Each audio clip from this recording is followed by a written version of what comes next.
ഇഡിയുടെ summons ഇപ്പം ഈ ദിലീപ് രാഹുലൻ എന്ന് പറയുന്ന NRI ബിസിനസ്മാന് 3 തവണയിലധികം പോയിട്ടുണ്ട്. അത് 2023 കാലയളവിൽ ആണ് എന്നുള്ളതാണ് ഇപ്പോൾ ലഭ്യമാകുന്ന വിവരം. രാഗിൻ നമുക്കൊപ്പം തുടരുന്നുണ്ട്. രാഗിൻ, ഇതുമായി ബന്ധപ്പെട്ട് ഇഡിയിൽ നിന്ന് ലഭിക്കുന്ന വിവരങ്ങൾ എന്താണ്? അപ്പൊ ഇതിൽ എനിക്ക് തോന്നുന്നു കുറച്ചുകൂടി ക്ലാരിഫിക്കേഷൻ നടത്തേണ്ടത് എൻഫോഴ്സ്മെന്റ് ഡയറക്ടറേറ്റ് തന്നെയാണ്. കാരണം അവരാണ് ചോദ്യചിഹ്നത്തിലാകുന്നത്. നോട്ടീസ് അയച്ചു, സമൻസിന്റെ വിവരങ്ങൾ പുറത്തേക്ക് വരികയാണ്. ഇനിയിപ്പോൾ ആരുടെ മൊഴിയുടെ അടിസ്ഥാനത്തിലാണെങ്കിലും ഒരു സമൻസ് കൊടുക്കുന്നു. ഈ പറയുന്ന ദിലീപ് രാഹുലിന് 3 തവണയിലധികം സമൻസ് കൊടുക്കുന്നു. എന്നിട്ട് പിന്നെ അതിലൊരു അവർ ഹാജരായില്ലെങ്കിൽ അടുത്ത നടപടിയിലേക്ക് ഇഡി അല്ലേ കടക്കേണ്ടത്? അതെന്തുകൊണ്ട് അവിടെ ഒരു ഫുൾ സ്റ്റോപ്പ് ഇട്ടു ഇഡി?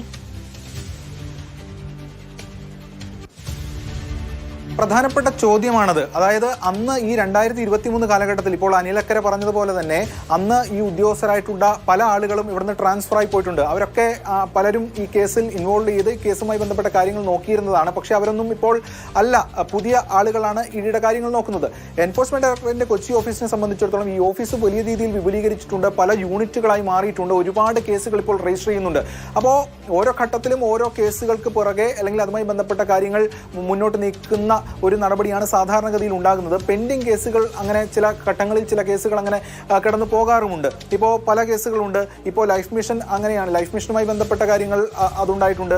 കൂടാതെ ഇടക്കാലത്ത് ഡോളർ കടത്തുമായി ബന്ധപ്പെട്ട് വലിയ രീതിയിലുള്ള ചർച്ചകളും അല്ലെങ്കിൽ അതുമായി ബന്ധപ്പെട്ട പരിശോധനകളും അന്വേഷണങ്ങളൊക്കെ വന്നിരുന്നു.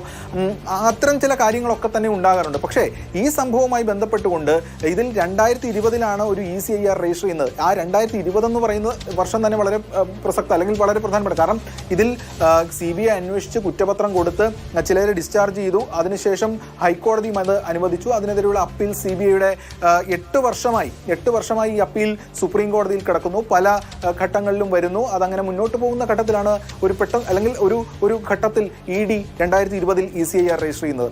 ECIR രജിസ്റ്റർ ഇടുന്നു. അതിനുശേഷം 2021 കൂടിയാണ് ഇതിൽ പലരെയും വിളിപ്പിക്കുന്നതെന്നാണ് മനസ്സിലാക്കുന്നത്. അങ്ങനെ ചില സ്റ്റേറ്റ്മെന്റുകൾ വരുന്നു.